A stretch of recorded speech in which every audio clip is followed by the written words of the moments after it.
میں مکہ شریف سے مدینہ طیبہ کی حاضری کے لیے جا رہا تھا تو ایک جگہ رستے میں رک کے نا، حج کے سفر پہ تھے ہم لوگ، تو رک کے کھانا کھایا تو کھانا اتنا اچھا تھا کہ میں نے کہا کہ ایک روٹی اور منگاؤ۔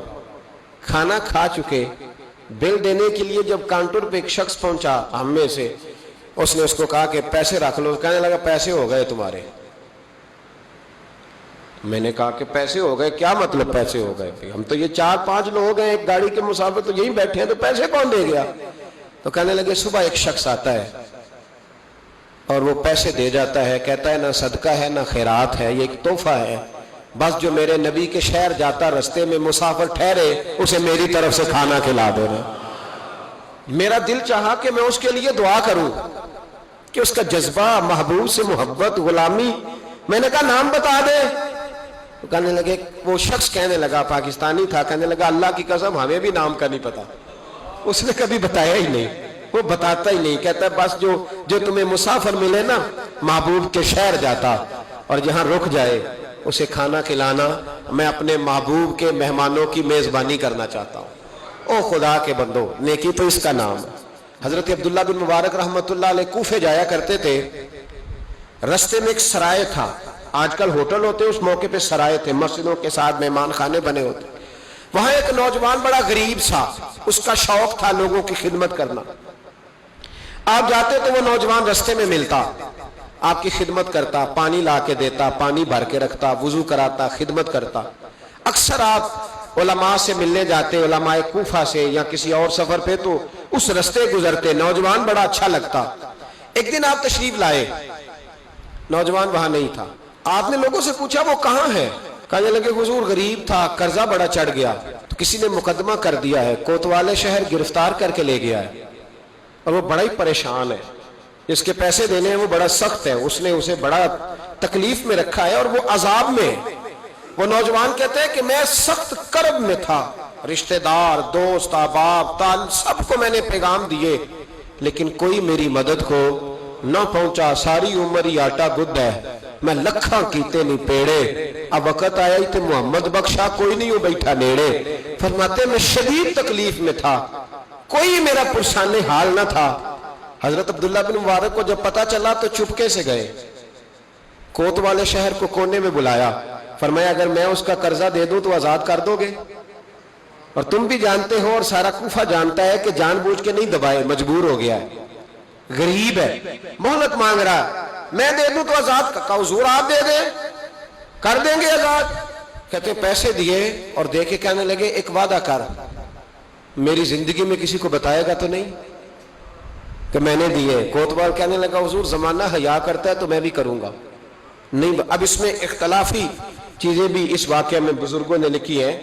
حضرت عبداللہ بن مبارک رحمت اللہ نے پیسے چکائے، خود سفر پہ چلے گئے، کوتوالے شہر نے آزاد کیا۔ کہا کس نے دیے؟ کہا کوئی نیک تھا جو دے گیا۔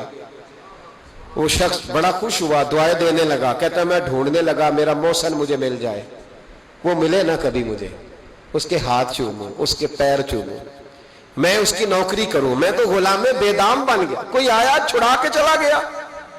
کہتے میں ڈھونڈنے لگا پر وہ ملتا ہی نہیں، بڑا ڈھونڈا، بڑا تلاش کیا۔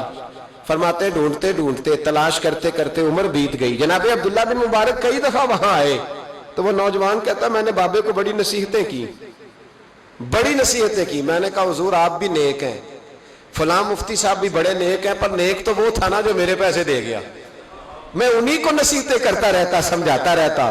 تو کہتے وہ مجھے کہتے دعا کر اللہ مجھے بھی ویسا بنا دے۔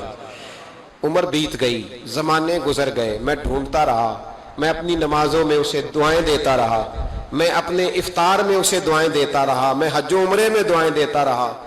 حضرت عبداللہ بن مبارک بوڑھے ہو گئے، ضعیف ہو گئے، گھر سے نکلنا چھوڑ دیا، علیل ہو گئے۔ کوتوالے شہر برسوں بعد وہ جس نے مجھے پکڑا تھا ایک کونے میں مل گیا۔ میں نے کہا تجھے خدا کی عزت کا واسطہ مجھے بتا دے میرا محسن کون ہے؟ تو کہنے لگا اس نے مجھے کہا تھا زندگی میں نہ بتانا۔ میں کیسے بتا دوں؟ کہا تیری مہربانی، تو کسی طریقے سے مجھے بتا دے۔ کہتے ہیں وہ شخص کہنے لگا یار تو ان سے کئی بار ملا ہے، میں نے اکثر تمہیں اکٹھے بیٹھے دیکھا ہے، تمہیں نہیں پتا؟ کہا نہیں کون ہے؟ کہنے لگے حضرت عبداللہ بن مبارک، وہی تھے جو تیرے پیسے چکا گئے۔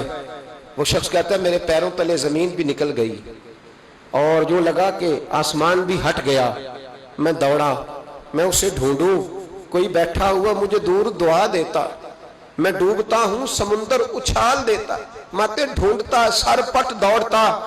میں دروازے پہ پہنچا. جب میں دروازے پہ پہنچا تو میں نے رش دیکھا, کچھ لوگ گھر میں آ رہے تھے, کچھ جا رہے تھے. میں نے دوڑ کے ایک شخص سے کہا, میں نے کہا عبداللہ بن مبارک علیہ رحمہ کہاں ہے؟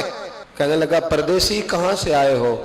میں نے کوفے سے آیا ہوں اور اتنا بھاگا ہوں کہ پیروں سے نکلتا ہوا خون بھی مجھے روک نہیں سکا, دیکھو زخمی آیا ہوں. تو کہنے لگے بس تو 3 گھنٹے لیٹ ہوا ہے, بس 3 گھنٹے. آج صبح کی آذان جب پڑھی ہے نا مؤذن نے تو عبداللہ بن مبارک مسجد میں تھے, جماعت ہوئی تو نماز میں تھے, اور اشراق ہوئی تو نوافل میں تھے, اور پھر وہ گھر آئے ہیں. سر سجدے میں رکھ کے کلمہ پڑھا ہے تو روح پرواز کر گئی ہے. آج ہی وہ شخص کہتا ہے میں دوڑ کے گیا اور میں قدموں میں بیٹھا. میں غریب تھا, غریب کا بیٹا, غریب کا پوتا, غریب کا بھائی, غریب تھا. میں نے پیروں میں سر رکھ کے کہا بابا جی مجھے نمازوں کا تو نہیں پتا, آج کتنے آپ کے میں نہیں جانتا, کتنے شاگرد مرید تیار کیے میں نہیں جانتا, اور میں اللہ کی عزت کی قسم کھا کے کہتا ہوں کہ مجھے امید ہے جو آپ نے میرے ساتھ کیا ہے نا, میرا رب صرف اسی کی برکت سے آپ کو جنت کے اعلیٰ مرتبے عطا کر دے گا. مجھے امید کامل ہے کہ اسی کی برکت سے اللہ جنت دے گا, پر شرط یہ ہے کہ تیری نیکی چھپی ہوئی ہو.